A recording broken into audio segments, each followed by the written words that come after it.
t'es le mec qui a fait 15 boîtes en 15 ans. 15 boîtes en 15 ans. La vie d'entrepreneur, de toute façon, tu le sais, c'est un grand 8 permanent. Par contre, ce qui compte, c'est que le grand 8, il soit ascendant. Tu regardes la courbe. C'est d'arriver d'une galère à en faire une nouvelle opportunité, pourquoi pas une embellie. Et à un moment donné, pour passer au niveau supérieur, tu dois déconstruire certaines choses pour en reconstruire de nouvelles. Mais je trouve du temps pour ma famille, vraiment. Je trouve du temps pour moi, vraiment. Et je trouve du temps pour mes sociétés, vraiment. Je suis sorti de l'opérationnel depuis 2017. Toutes mes boîtes sont géniales, mais c'est pas forcément des boîtes à mission, à impact. Et j'avais envie d'impacter, de contribuer, de servir à quelque chose. Salut et bienvenue sur le podcast Multipreneur, le premier podcast consacré au multipreneuriat. Le fait de posséder et gérer plusieurs entreprises en même temps. Je suis Yann Second, multipreneur, et je t'emmène dans mon aventure pour démocratiser le multipreneuriat. J'ai une petite tradition sur ce podcast. Ouais. C'est que je ne présente jamais mes invités. D'accord. Tout simplement parce que l'idée même du multipreneuriat et de ce podcast, c'est que moi, je savais pas comment me présenter au début. Ah ouais. Eh ouais.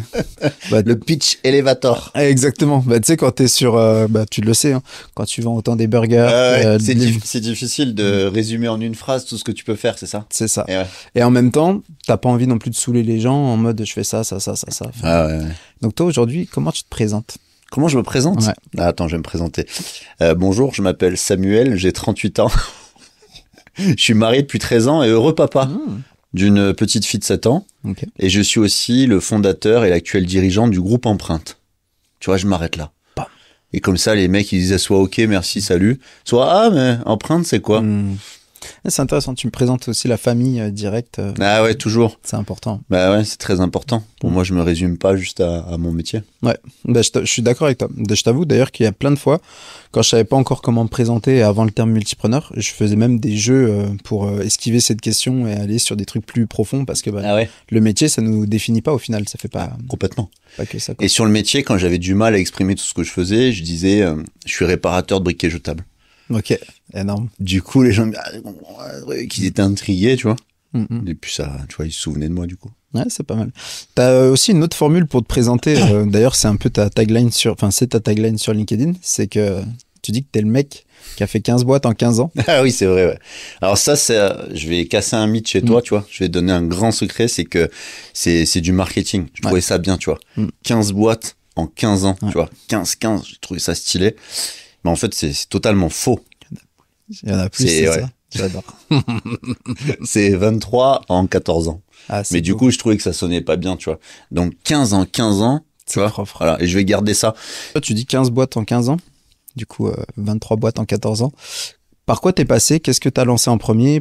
Tu vois, en fait, juste, j'aimerais bien que les personnes qui te découvrent, ils aient un peu ton histoire, juste pour comprendre, ok, si le mec, il est là aujourd'hui, il est passé par ça. Ouais. Et comprendre de manière logique comment t'es arrivé ici, tu vois. Bien sûr.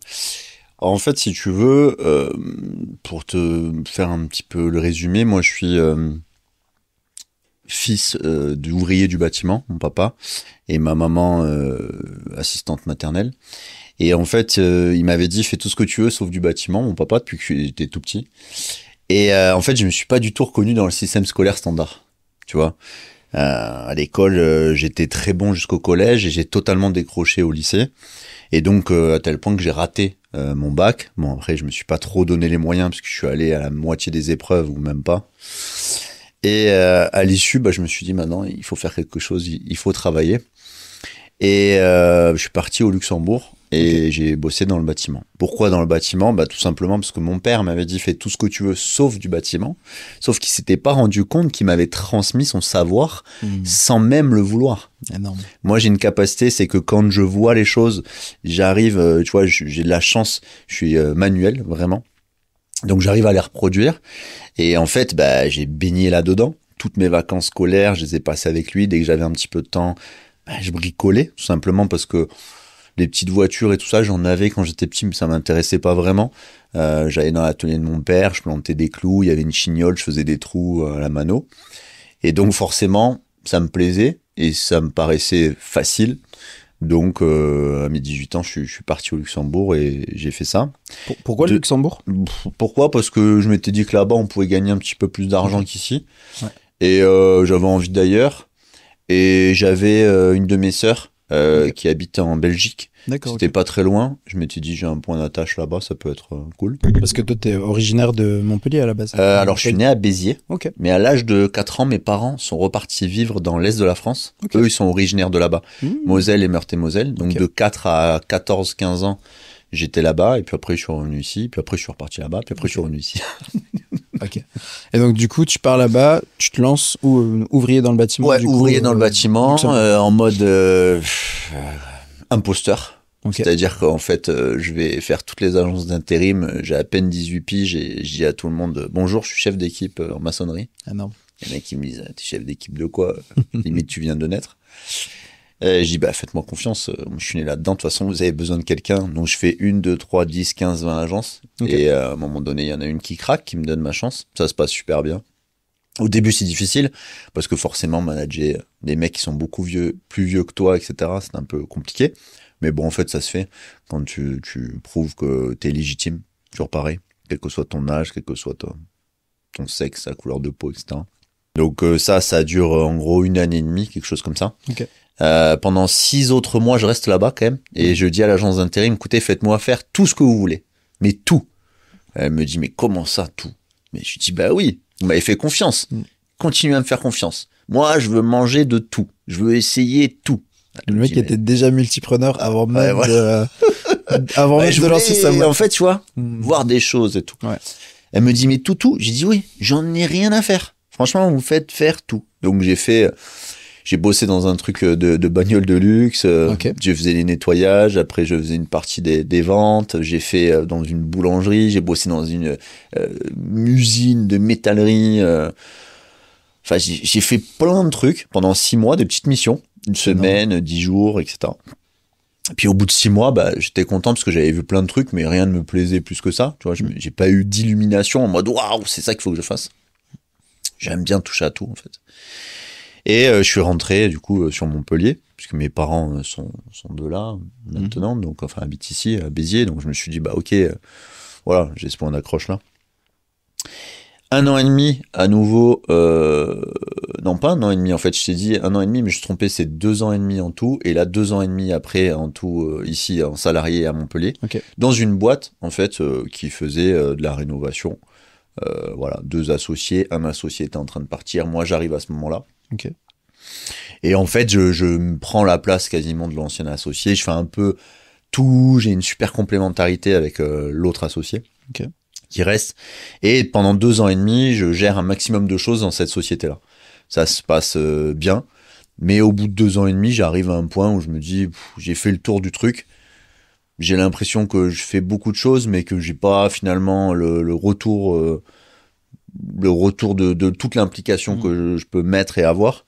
Parce que mon patron est top, mais on n'a pas la même vision sur, tu vois, le développement, sur Je vois très bien. les gars, sur plein de trucs. Et je me dis, bon, je suis arrivé un peu au truc, donc je vais voir le gars, Olivier. Je lui dis, écoute, Olivier, moi, je vais arrêter, je vais créer mon truc, tout ça, mais bon, je te laisse pas tomber. Donc tu me dis combien de temps je reste, le temps que voilà. Et il me dit, en fait, si tu t'en vas, j'arrête. Je dis, comment ça t'arrêtes? Et les chantiers en cours, machin, tout ça. Il me dit, justement, est-ce que tu serais OK Incroyable. pour les honorer avec ta boîte? J'ai dit, si tu veux. Ah ouais, vraiment cette logique-là directe, quoi. Pour embellir, quoi. Mais J'ai créé ma boîte, j'avais déjà des chantiers. Alors, c'était des petits trucs, hein. c'était quelqu'un qui voulait arrêter juste de bosser, il t'a pas proposé de racheter ou de prendre des parts ou quoi? Moi, je voulais faire pas autre chose. racheter, c'était pas, Ouais. tu vois, c'était pas, je croyais que c'était pas propre Mhm. sur Ok. des trucs. Et j'avais envie de faire mon truc, Ouais, ouais, je comprends bien. tu vois. Donc ça, première boîte. Ouais, première boîte, janvier 2010, tu vois. Ok.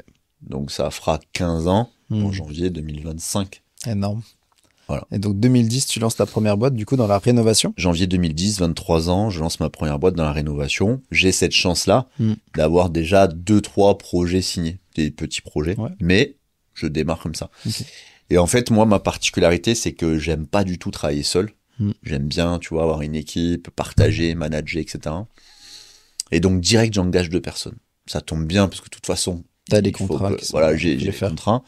Et dans tous les cas, je ne sais pas faire autrement, en fait. Mhm.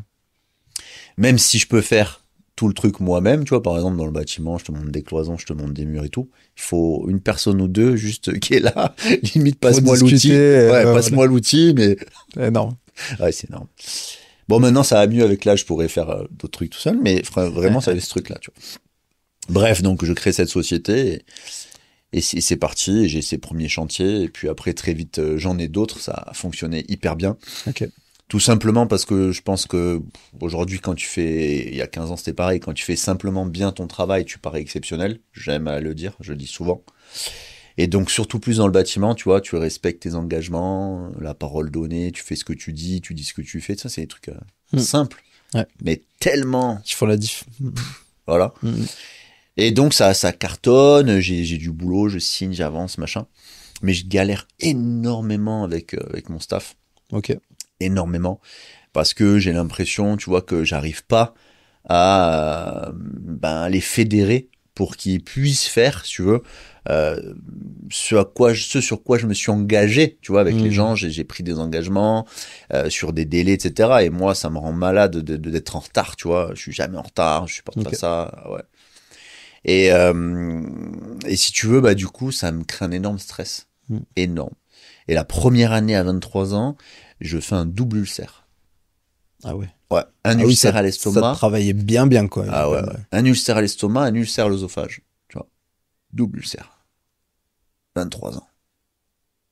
Et là, je me dis, ah mais mec. Parce que là, je te dis, je fais un double ulcère, tu vois. Mais dans les faits, je vomis du sang tous les matins, tu vois. Tous les matins, je me lève et je vomis du sang. Et là, je me dis, non, mais en fait, t'es sûr que t'es fait pour ça? Voilà, et là, je comprends la petite remise en doute quand même sur. Tu vois? Ouais. T'es sûr que t'as les épaules pour ça? Et là, vous êtes encore, tu dis, t'as encore 2 salariés ou t'as grossi quand même? Non, maintenant, vous êtes quoi? Franchement, c'est au début, donc première année, j'ai peut-être 3, mais franchement, pas plus, tu vois. Ok. Et là, je me dis, non, mais what? Tu vois, si là, maintenant, t'as 2 gars, machin, tu t'es déjà dans cet état, non, mais mon gars, arrête ça, hein, parce que tu vas pas passer tes 30 piges. Hein. Et qu'est-ce qui explique, tu penses, ce truc-là? Parce que t'as dit, c'est quoi que t'arrivais pas à faire à ce moment-là en termes de peut-être compétences ou de... Ah, en fait, c'est un mix de plein de choses. Ouais. Mais je pense que j'avais un niveau d'attente et d'attendu qui était trop élevé par rapport à ce que je pouvais, entre guillemets, demander à ces personnes-là.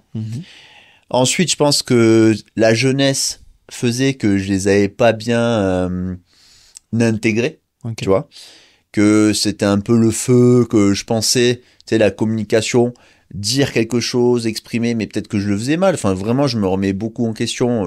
Je pense que j'ai fait beaucoup de conneries. C'est comme ça d'ailleurs que j'ai appris. Hein. J'ai appris en marchant, moi. Et voilà. Et puis après, aussi l'état d'esprit des gars, tu vois. Mais après, aussi, peut-être que c'est moi qui n'ai pas réussi à leur transmettre cet état d'esprit, de partir au combat ensemble, etc. Mais en tout cas, tout ça, mis bout à bout, faisait que c'était compliqué. Et que du coup, je l'ai mal vécu. Et que, tu vois, directement, le corps a parlé. Et là, je me suis dit, mec, qu'est-ce qu'on fait, quoi? Voilà. Et donc, c'est de là où j'ai commencé un énorme travail sur moi-même. Ok. T'as commencé par quoi? Développement personnel, etc. Ok. Et que je continue encore aujourd'hui et que je continuerai jusqu'à ma mort. C'est la base, quoi. Tu commences par quoi à ce moment-là? C'est plus des bouquins, c'est direct des formations, c'est quoi? Non, tu regardes des choses? Un peu de tout, mais c'est surtout de me remettre en question, en fait, tu vois.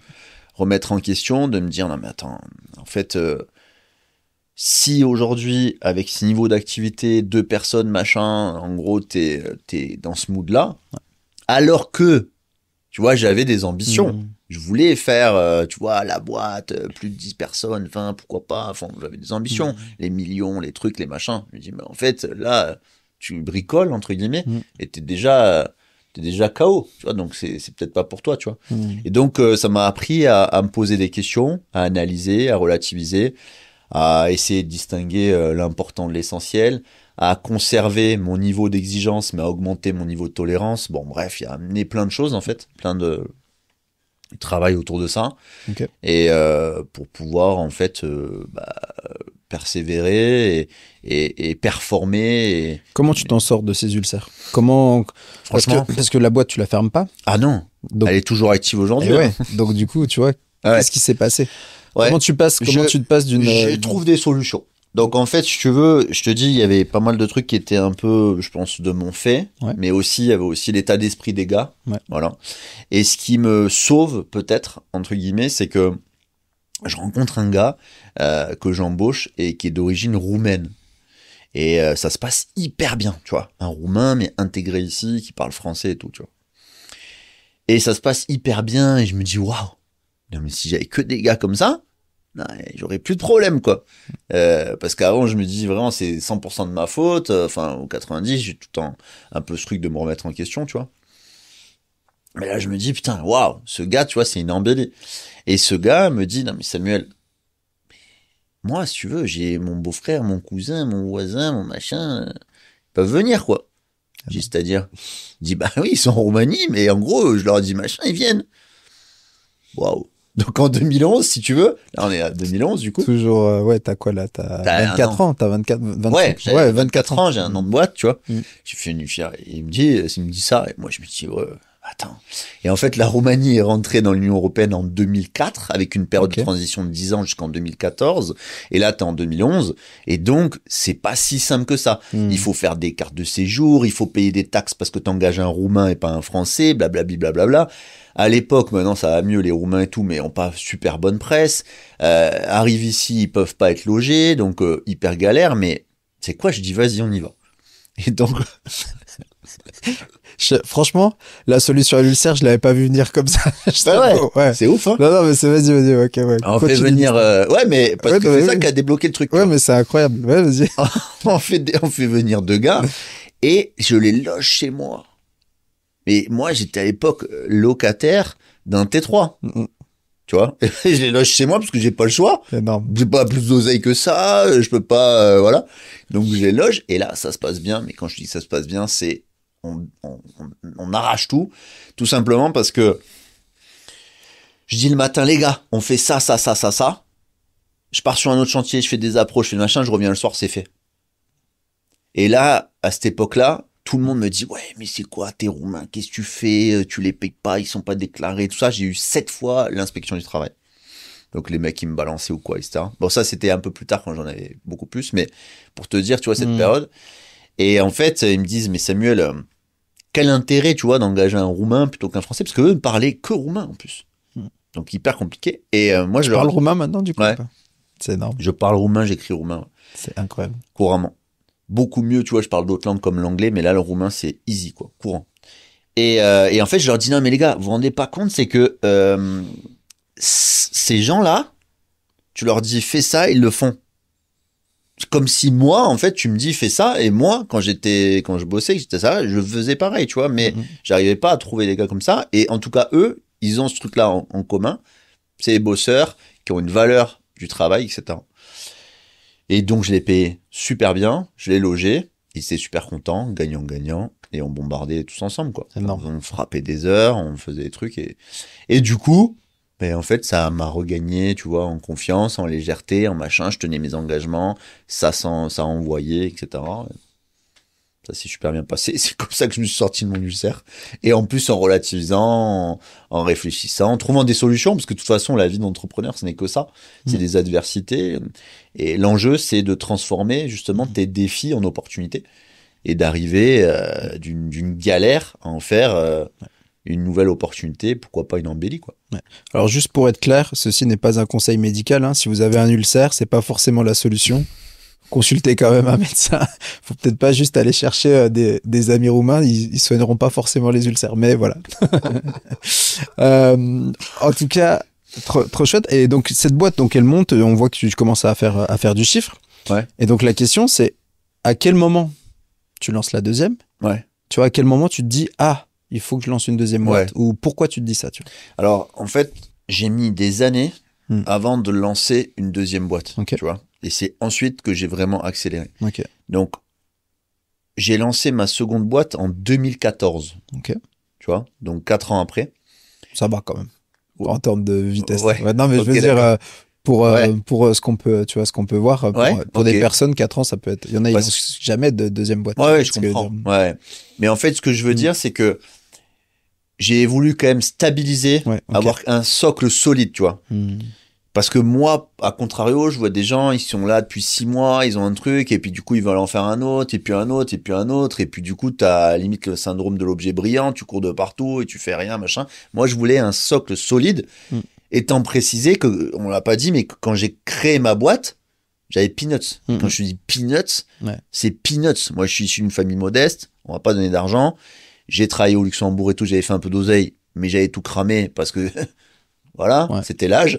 Et que j'avais juste acheté une voiture, je suis revenu avec ma voiture, c'était une Bora, elle valait 6 000 balles.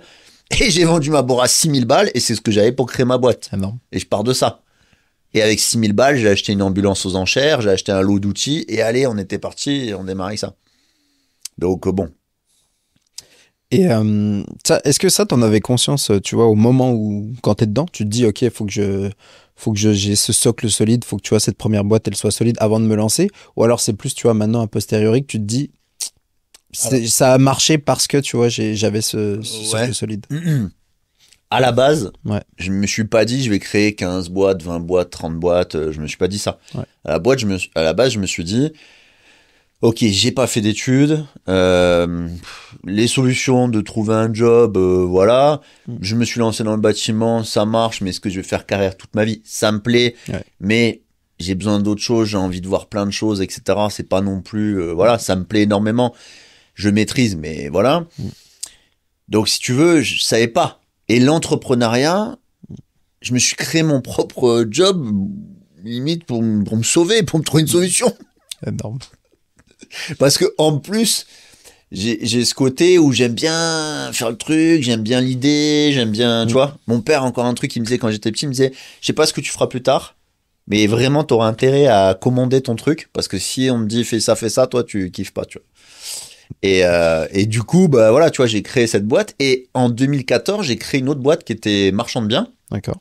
Qui existe toujours aussi.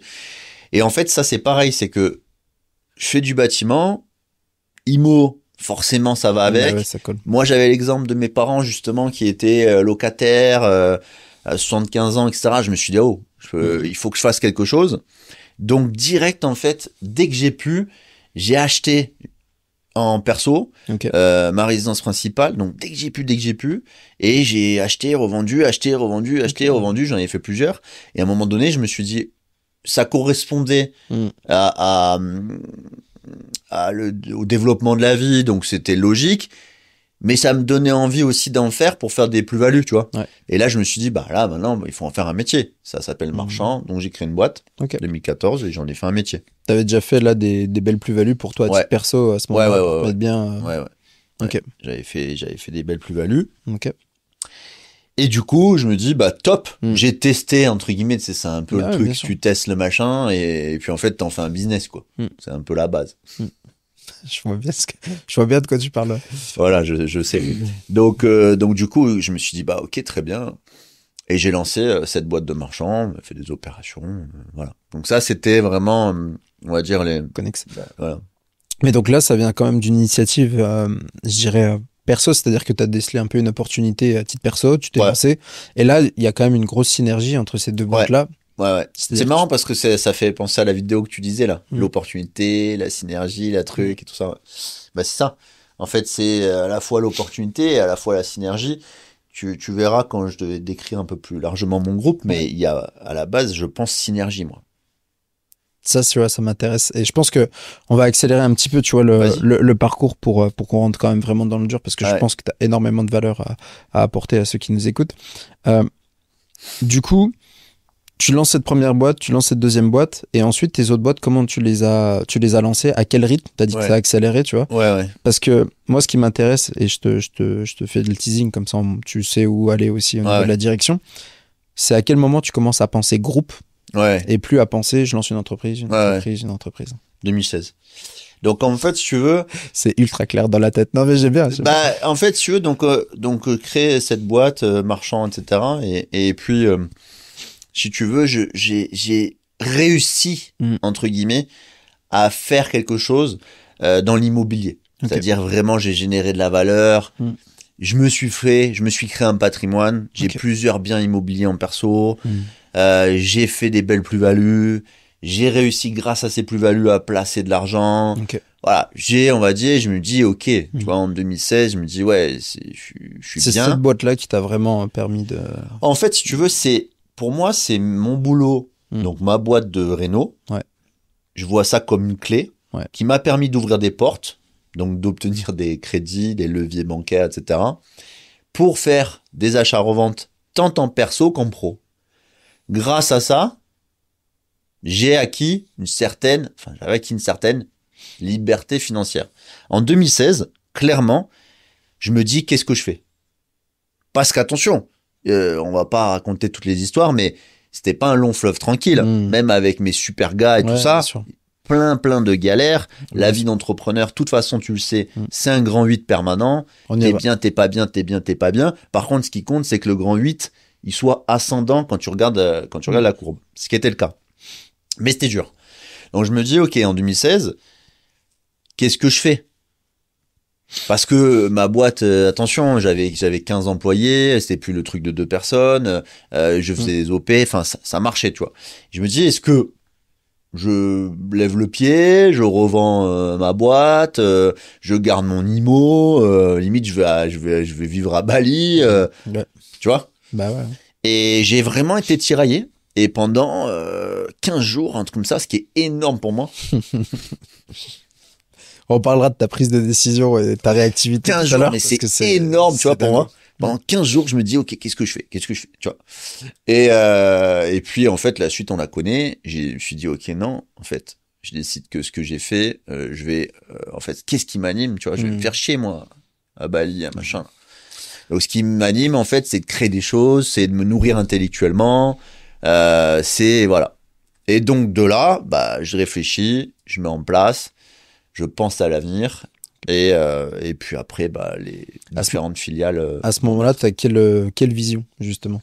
Tu te dis déjà, je veux créer un groupe avec... À ce moment-là, en fait, si tu veux, je suis un entrepreneur dans le bâtiment, un peu malin, qui fait de l'IMO et qui a réussi avec des leviers à faire un peu d'oseille.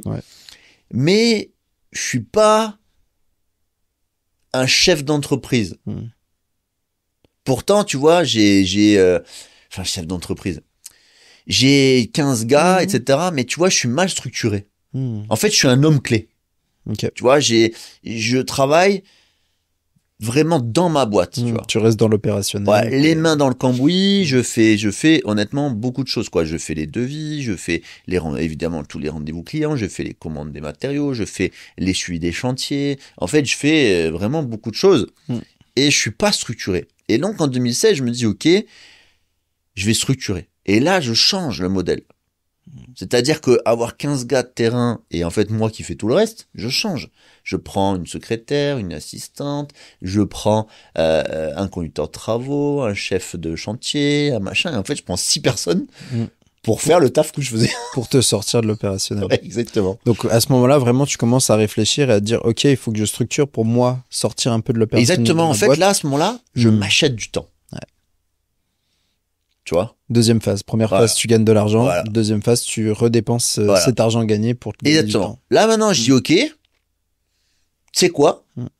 Quitte à ce que je gagne beaucoup moins bien ma vie sur ma boîte, ou limite que je gagne rien, je vais faire en sorte de mettre des gens pour que ça marche sans moi. Donc, je m'achète du temps. Et donc, je structure, et donc, je mets des gens qui vont pouvoir faire le boulot aussi bien que moi, voire mieux. Et est-ce que ce temps, tu te le rachètes déjà avec une vision de pouvoir faire autre chose ou juste de, entre guillemets, tu vois, je veux lever un peu le pied dans cette boîte-là? L'idée, c'est de lever le pied pour prendre la hauteur et pouvoir savoir ce que je vais faire après. Énorme. Donc, je ne savais pas à ce moment-là précisément ce que j'allais faire, mais je savais que j'avais besoin de changement pour pouvoir passer au niveau supérieur. Et à un moment donné, pour passer au niveau du supérieur, tu dois déconstruire certaines choses pour en reconstruire de nouvelles. Et je savais que mon modèle, j'étais au plafond de verre. Ça marchait plus. C'est quoi le déclic? T'as eu un déclic net là-dessus ou pas? Ou c'est juste non? Honnêtement, il y avait aussi le temps. En fait, je travaille très dur, tu vois, parce que pendant longtemps, j'étais convaincu qu'il fallait travailler dur pour réussir. Maintenant, j'ai bien compris que c'était pas ça, même si la valeur travail est très importante. Bien et sûr. je suis un besogneux quand même, mais j'ai compris qu'il fallait travailler smart et pas travailler dur.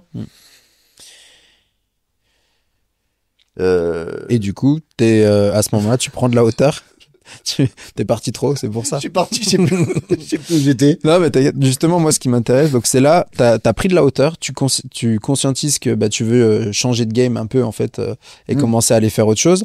Et donc, à ce moment-là, moi, ce qui m'intéresse, c'est ta vision. Est-ce que tu sais déjà, et tu te dis, OK, j'ai ces boîtes-là, et je vais aller faire ça, ça, ça, ça, ça. Ouais. Ou alors. À ce moment-là, non. OK. À ce moment-là, tout ce que je veux, c'est structurer Ouais. pour pouvoir, de cette boîte-là, faire déjà plus. Okay. Et moi, me libérer du temps pour travailler sur ma boîte et pas dans ma boîte, tu vois. Pour vraiment sortir un peu de l'opérationnel, j'ai bien compris que j'avais atteint un certain niveau et que maintenant, il fallait que je prenne de la hauteur. Ouais. Et voilà, donc à ce moment-là, je sais pas ce que je vais faire. Enfin, je sais pas. Je veux développer ma boîte, mais je sais pas encore que je vais créer toutes ces autres boîtes. Mais quand même, fin 2016, j'ai l'idée de créer d'autres boîtes qui vont venir en synergie. Ouais. Et c'est là que je crée ma holding, qui s'appelle aujourd'hui le groupe Empreinte. D'accord. Et du coup, si tu veux, qui va détenir tant ces deux filiales-là que toutes les autres qui vont venir après. C'est à ce moment-là que tu l'as créé, d'accord. Ouais.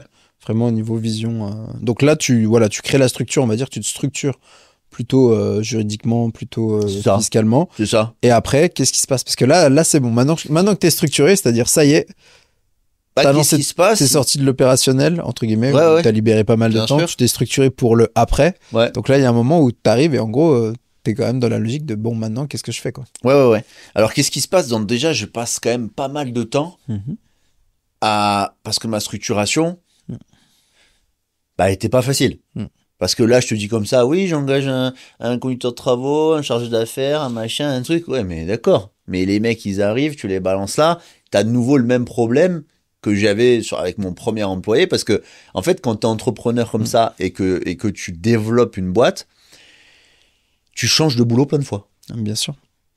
Et ben là, j'ai changé de boulot. Du coup, j'avais plus des gens à qui je demandais de faire des choses. J'avais des gens à qui je demandais de faire des choses. C'est un autre type de management. C'est un autre type d'appréciation générale. Donc, du coup, j'ai déjà passé du temps. Tu sais, on parle souvent de 4 étapes Ouais. dans la vie d'un entrepreneur. Tu as la première partie où tu es justement dans l'opérationnel, tu fais les choses. Ensuite, tu deviens manager, c'est-à-dire que tu dois manager tes équipes. Ensuite, tu deviens chef d'entreprise, entre guillemets, c'est-à-dire que là, ton rôle, c'est de gérer les managers et de donner un peu la direction, etc.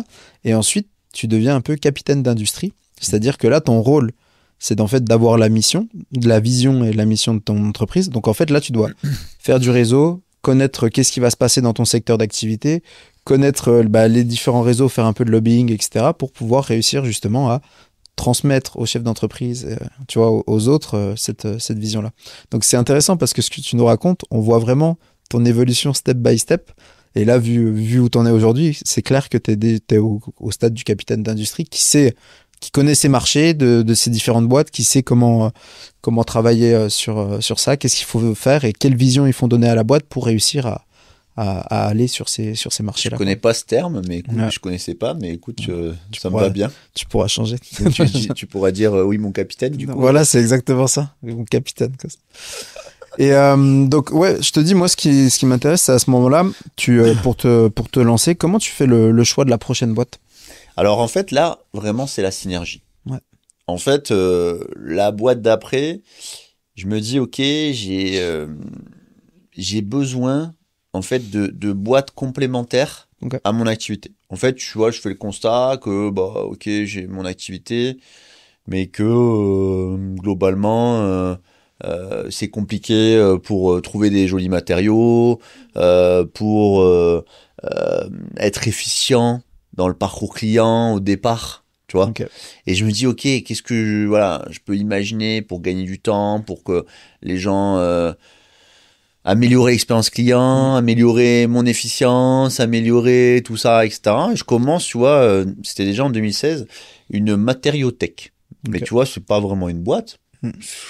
J'ai mis des matériaux que je sélectionne, que je trie, que je machin, que je vends en direct avec des usines, un truc un peu pointu, sélectionné.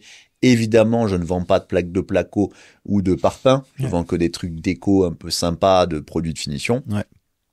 Je galère énormément à arriver à faire entendre aux usines qu'elles doivent me vendre à moi parce que à cette époque, j'ai pas de cabis distributeur. Hein, je suis un artisan. Okay. Voilà, mais j'y arrive.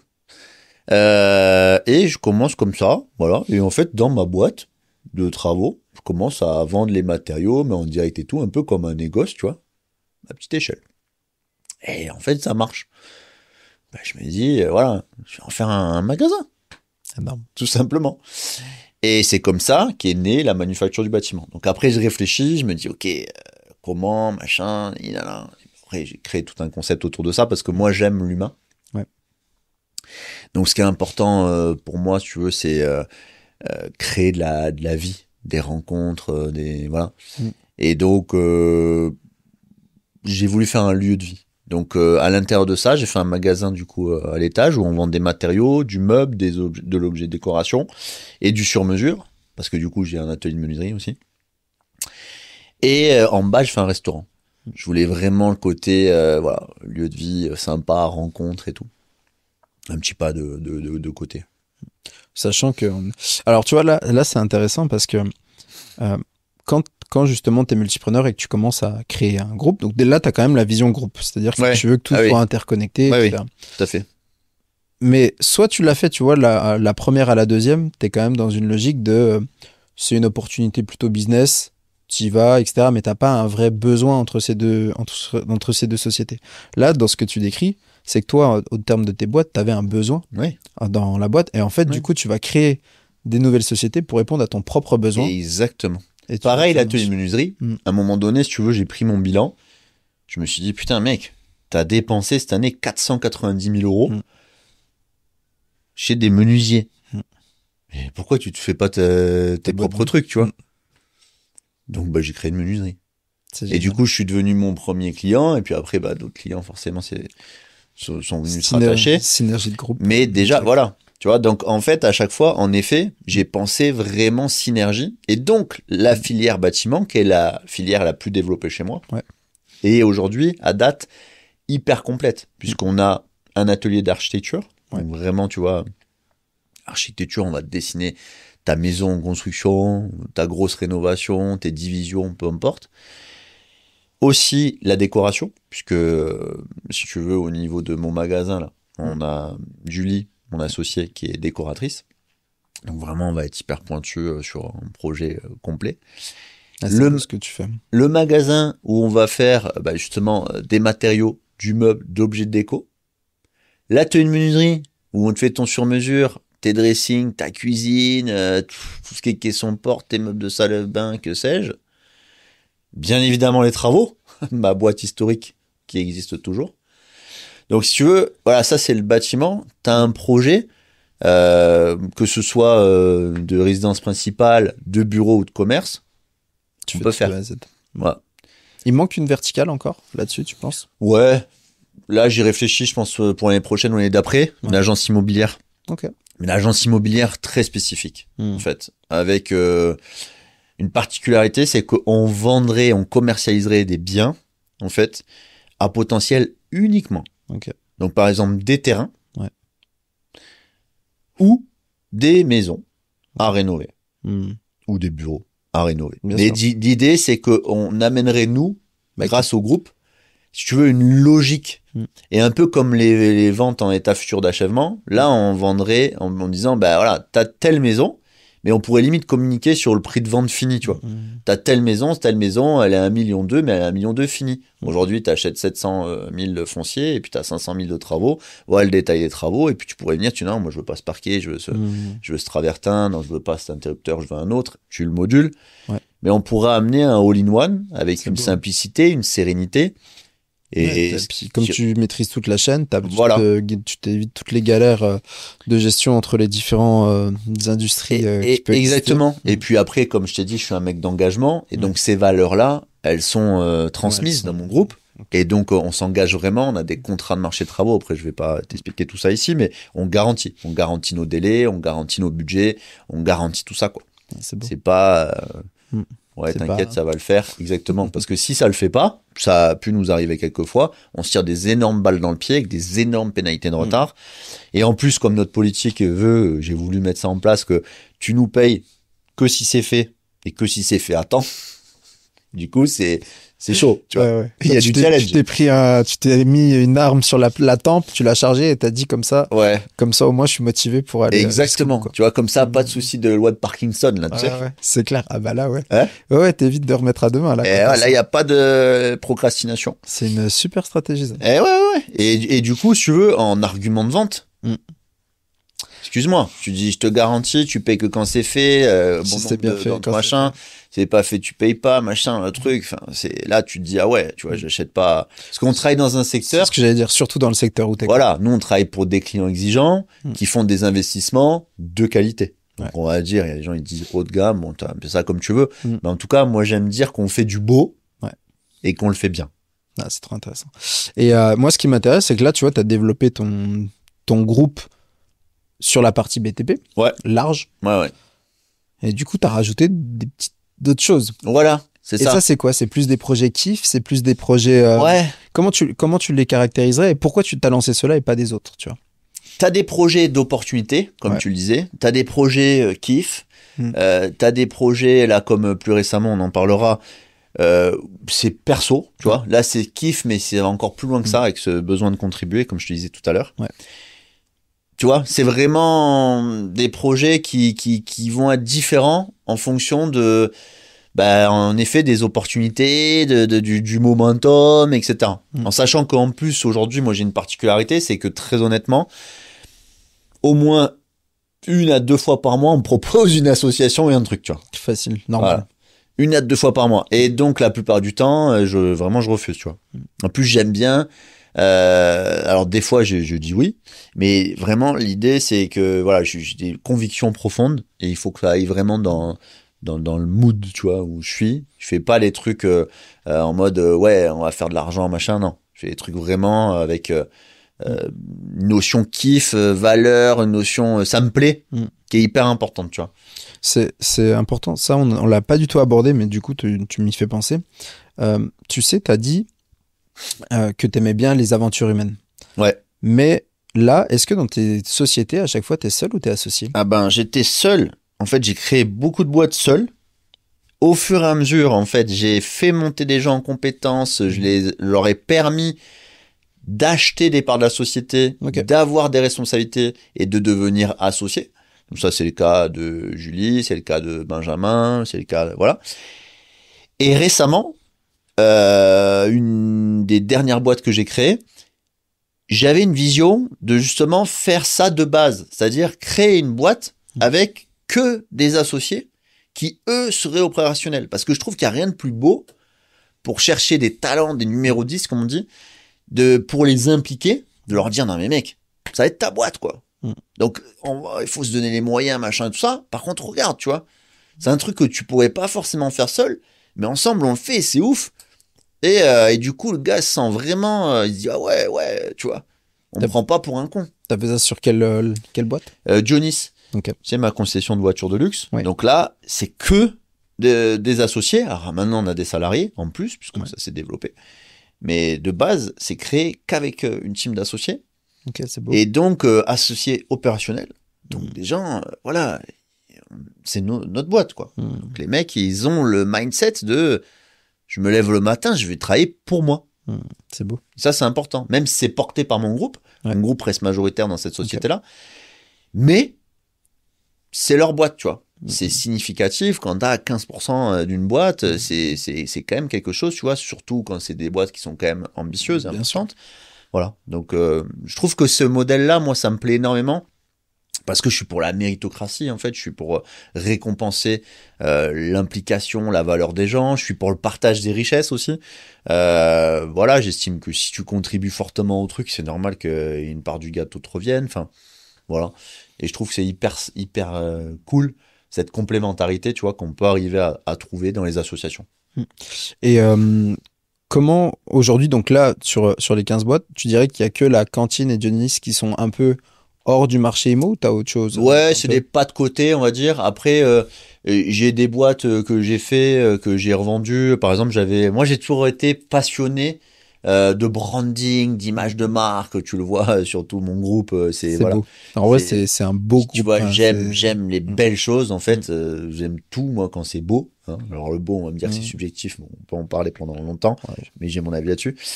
et donc, tu vois, par exemple, j'avais créé une boîte de communication il y a quelques années, mais c'était spécialisé pour les avocats. D'accord. Pour des avocats. Pourquoi? Parce que j'étais associé avec un ami avocat. D'accord. Et puis après, au final, je lui ai cédé mes parts de boîte. Il a continué l'aventure tout seul. Ça, c'était un pas de côté. Il y a aussi pas mal de projets. Parce que les 15, c'est des choses qui sont faites, mais c'est un peu plus 15, mais bon, peu importe. Et d'autres que je n'ai pas fait. Parce qu'on parle souvent des projets qu'on fait, mais on parle pas de projets qu'on ne fait pas. Et des projets qu'on ne fait pas, franchement, je pourrais t'en sortir. Et comment tu fais pour choisir ce projet-là et pas un autre? Est-ce que aujourd'hui c'est que du feeling ou tu vois, est-ce qu'il y a quelque chose qui change? Je me mets à bosser dessus. Ouais. J'ai bossé sur des projets et au final, je les ai pas faits. Mais de nombreux projets. Quand tu dis bosser dessus, c'est tu vas jusqu'à quelle étape? Tu vois, parce que ça c'est. Regarde par exemple, tu vas rigoler, tu vois. En 2014, tu vois, donc pareil, c'est ou 2015. C'est juste après du coup cette deuxième boîte machin. J'avais aussi envie de faire d'autres choses parce que voilà. Je me suis dit, je vais vendre du jambon pata negra. Énorme. Le jamon ibérico de bellota. Et je me dis, ok, vas-y. Donc j'ai un copain, machin, avec deux autres copains qui étaient hyper chauds, hein, qui voyageaient énormément et tout. Samuel, mais de ouf. Franchement, en France, il y en a pas. Tu vas, machin, il y en a partout. Les mecs qui font des sandwichs, des trucs, des machins, les maestro cortador, ils sont au milieu, ils te coupent les trucs et tout. Et je dis, allez les gars, on y va. Donc on commence à tout écrire le truc, machin, on dessine, on fait des logos, on fait machin, on écrit ce que ça peut être, la vision, le truc, le storytelling, le machin. Comment on le fait? Est-ce que on vend en B2B, en B2C? Est-ce qu'on crée un truc pour ça? Est-ce que machin? Bref. Et là, on part en Andalousie. On va visiter toutes les régions, on va voir les mecs, on voit des manades de fous, des mecs qui ont les cochons là, dans vraiment, tu vois, qui mangent les glands de chêne. On visite toutes les usines, les transformations. Voilà, tu vois, on va au bout du truc, on prend les prix de vente, on négocie les trucs, on essaye de voir quelle est la marge, quel est le produit, comment on l'amène. Bref, on fait un vrai taf, tu vois. Et puis au final, on le fait pas. C'est génial. Ça t'a pris combien de temps? Parce que tu vois, t'en as parlé tout à l'heure du syndrome de l'objet brillant, parce que c'est toujours ça. Et puis plus t'en lances, plus t'as d'opportunités. Tu dis 1 ou 2 par mois.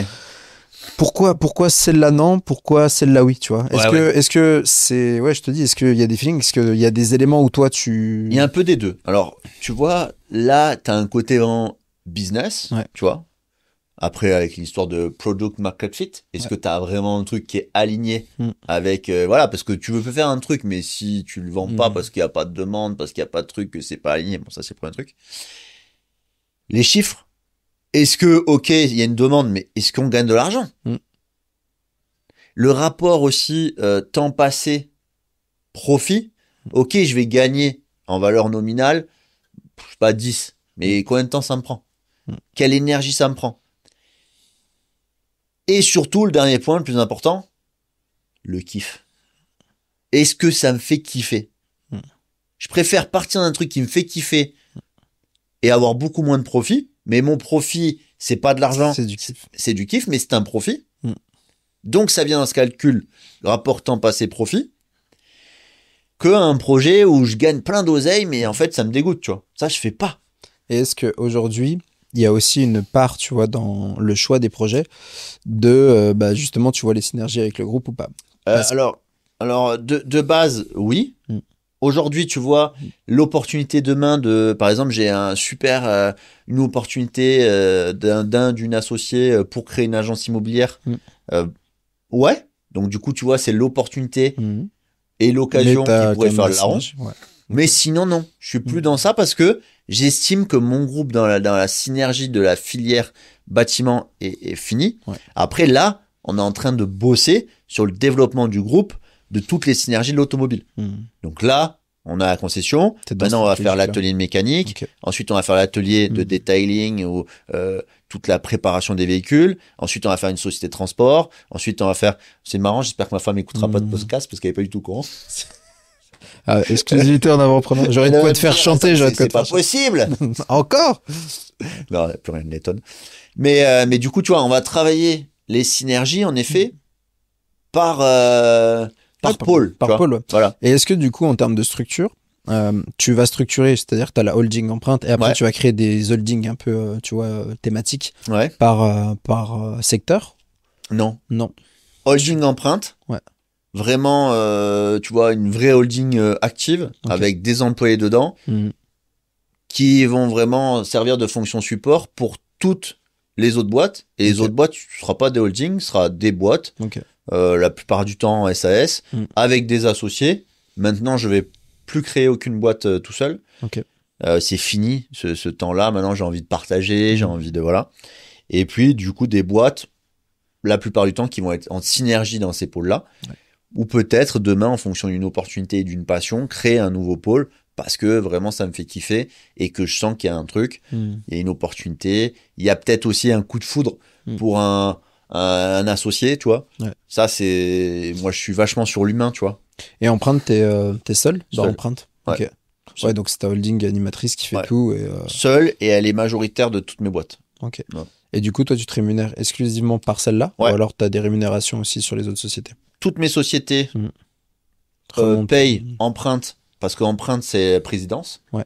Donc rémunération de présidence. Management fees, tout ça. Management fees de tous les salariés, calculés à l'heure près, de qui Ok. a fait quoi, pour ouais, c'est super important. Ok. Qui a fait quoi pour quelle boîte, parce qu'il faut vendre au même Mhm. prix, tu as le droit de faire une petite marge de 7%, mais sinon il faut vendre et ventiler parfaitement. Ouais. Et moi, rémunération de présidence et ma rémunération qui est prise en haut. Ok. Rien d'autre. Et après, dividende sur, du coup, que cette boîte-là aussi? Ou tu Ouais, t'as dividende, pas- je veux dire- très honnêtement, j'en ai jamais pris. Ok. Jamais pris de dividende de ma vie. Putain, très intéressant. Ouais. Parce que t'as aussi des CI personnels, ce genre de choses. T'as Ouais. des mots perso. Ouais, à côté. ouais. J'ai de l'IMO perso. Ouais. J'en avais vraiment pas mal et j'en ai vendu pas mal pour faire du Amorcer. capital Ouais. et investir en fait dans mes boîtes. Ok. Tu vois, j'ai réinvesti à chaque fois. Mhm. J'ai remis au pot, comme on dit. Ouais. Il me reste un petit peu. Mais c'est sûr, c'est juste que moi, en fait, je me verse une rémunération qui correspond à mon mode de vie, etc. Machin. J'ai pas forcément de profil épargnant, tu vois, je mets pas, voilà. Mais en effet, c'est l'IMO qui me fait l'épargne. Ouais. De temps en temps, je vends un truc où il s'est amorti. Et puis voilà, quoi. Ok. Ultra intéressant. Et comme j'ai une vision d'investissement. Donc, plutôt que de me prendre des dividendes, ça a aussi tout l'intérêt de la holding. Bien sûr. Plutôt que de prendre des dividendes. Une fois que j'ai payé mon IS en bas sur mes filles, je remonte à la mer, donc je remonte le cash dans la holding. Je paye 5% des 25%, donc 1,25%. Frais de frottement ridicule. J'ai de l'argent disponible en haut. balancer, ouais. Et du coup, je peux développer d'autres. Si je le prends en REM, tu connais, je vais me faire tuer. Fiscalité, ouais. Plus les impôts, le ci, le mi, pour ensuite réinvestir. Ça n'a pas d'intérêt. Surtout si en plus tu te verses déjà un salaire qui correspond à ton niveau de vie et que derrière tu as de l'IMO en plus qui te back. Voilà. Ok. En fait, voilà, et j'ai une logique d'investissement. Ouais. Donc en fait, je gagne, je remets. Et d'ailleurs, ça, est-ce que. Parce que là, tu vois, on voit quand même que tu es en train de créer un groupe. Enfin, tu crées un groupe où tu es quand même acteur, c'est-à-dire que c'est des projets que tu choisis, tu vois, qui te tiennent à cœur, ou comme tu as dit, le kiff est vraiment important pour toi. Est-ce que tu as quand même une logique, que ce soit avec Empreinte ou une autre société, de l'investissement, tu vois, genre dans des startups ou dans des choses comme ça, ou pas du tout? J'ai été tenté. Ouais. J'ai été tenté, on me l'a proposé plusieurs fois. J'imagine. J'ai été à 2 doigts sur certains projets. Mais en fait, je pense qu'aujourd'hui, j'ai pas le niveau de maturité nécessaire pour investir. Enfin, c'est même pas une question de maturité, c'est. Je suis pas prêt à investir aujourd'hui totalement sur un projet de quelqu'un d'autre sur lequel je n'ai pas la main, étant précisé que j'ai plein de projets où t'as déjà quoi, où j'ai la main et où j'ai la main, où je peux avoir la main, et du coup, j'ai pas de fonds illimités. Donc, si tu veux, si j'avais des fonds, tu multiplies mon patrimoine par 100, ah oui, j'investirais direct. Mais aujourd'hui, je n'ai pas. Et donc, à choisir, puisque choisir, c'est renoncer, je choisis de développer mon groupe, de développer mes propres projets, et pas de me disperser, de disperser mes forces et finalement mes actifs. Et tu restes sur ta zone de génie qui est de créer des entreprises où tu kiffes. Avec voilà. Et je reste sur mes trucs. Voilà. Après, si c'était des petits billets, machin, pourquoi pas, mais aujourd'hui, j'ai pas, mais par contre, c'est quelque chose qui m'attire en soi. Parce que forcément, j'aime ça. Et mais tu penses vraiment que c'est genre je dirais un autre game, tu vois, sur lequel tu vas aller plus tard, c'est-à-dire que tu as une vision où tu sais que tu vas peut-être aller chercher ce genre d'entreprise, continuer, le développement des entreprises que tu fais actuellement jusqu'à un certain peut-être palier que tu as en tête ou pas, et dire, ok, bah, tu vois, tu l'as dit, un patrimoine x 100. Imaginons que ton patrimoine, il est x 100. Cette fois-ci, j'arrête de développer les entreprises de mon groupe et je vais commencer à investir là-dessus. Ouais. Ou alors, non, pas du tout, c'est juste... Aujourd'hui, je sais pas te répondre, mais si j'avais vraiment des moyens très très conséquents, ce que je ferais, c'est que oui, j'investirais à côté start-up ou pas. Ok. À côté de dirigeants, de chefs d'entreprise qui se donnent les moyens. Ok. Et avec un peu des profils que je sélectionnerai en mode, tu vois, l'entrepreneuriat comme moi te sauve. Toujours en accord. Parce que, en gros, self-made man, en gros, tu pars de rien, t'es en galère et du coup, t'as besoin de ce coup de pouce, tu vois. Et ça, je trouve ça chouette. De dire, ok, tu vois, t'as envie de faire quelque chose et du coup, c'est un petit booster. Et ça, tu le dis, c'est même ton pseudo parce que 15 sociétés, alors 23 14 ans, ça te suffit pas. Donc ça me suffit pas ton pseudo. Ouais. La question, tu vas aller jusqu'où? Je me suis pas posé la question. Je me suis pas posé la question, mais j'ai pris des mesures. Là. C'est que, en fait, si tu veux, moi, ce qui me fait kiffer, en fait, c'est, tu le sais, c'est de me nourrir cérébralement. Ouais. J'ai besoin, en fait, de bosser sur plein de projets. Parce que sinon, en fait, je m'ennuie. Et j'ai tenté plein de choses pour essayer de me canaliser et tout. Je suis très canalisé. Quand, par exemple, je suis sur un projet, je suis à fond sur le projet, je suis focus, je suis machin, je le prends, je le dézingue, je passe à un autre. Mais j'ai besoin aussi, en parallèle, d'avoir toujours des tâches de fond, d'avoir des trucs pour vraiment, en fait, me nourrir, tu vois. Et j'ai trouvé une solution.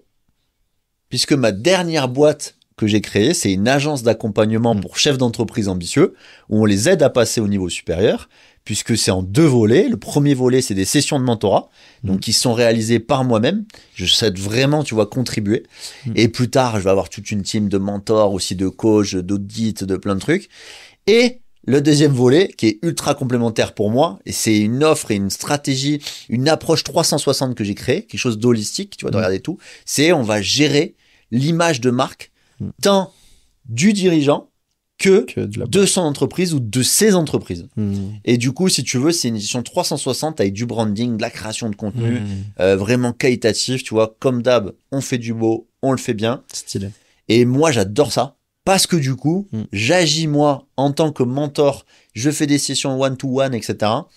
Et j'ai l'impression que les gens que j'accompagne, c'est mes sociétés. Parce que quand j'étais salarié, je bossais comme si c'était pour moi. Et là, quand j'accompagne quelqu'un, comme si c'était pour moi, quoi. Je vis le truc, les tripes dedans, etc. Hier, j'ai fait une session avec un gars que j'adore, où c'était très dynamique et tout. Et j'étais comme possédé parce que j'ai l'impression qu'on parlait de ma boîte. Et là, il y avait un truc, il fallait agir, etc. Et du coup, c'est une solution qui va me permettre de pas créer 10 boîtes par an, tu vois. Et de me nourrir en même temps. C'est intéressant parce que comme on l'a dit en off, mais je pense que tu vois, c'est important d'en reparler. C'est que voilà, globalement, je le mets comme ça, puisque bien sûr, on est toujours en croissance et t'as réussi, comme tu l'as dit. Ouais. Financièrement, c'est OK, etc. Et maintenant, tu passes sur un autre step où t'as envie encore d'aller plus loin, d'aller un peu rendre et en même temps te nourrir intellectuellement sur ce côté stimulation, challenge de j'ai envie de rendre, de stimuler. Exactement.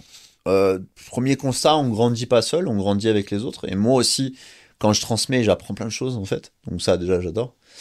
Deuxième truc, vraiment envie de contribuer, de servir à quelque chose. Je suis sorti de l'opérationnel depuis 2017. Toutes mes boîtes sont géniales, mais c'est pas forcément des boîtes à mission, à impact. Et j'avais envie d'impacter vraiment la vie des gens. Et en fait, c'est un constat aussi parce que depuis des années, sans le vouloir, je conseille les gens, je les accompagne, etc. Et J'ai plusieurs copains qui sont dans ces business-là et qui m'ont dit, mais Samuel, tu te rends pas compte, en fait. Ta capacité d'analyse, ton background, ton vécu, ton expérience, ton machin, tu pourrais vraiment aider des gens.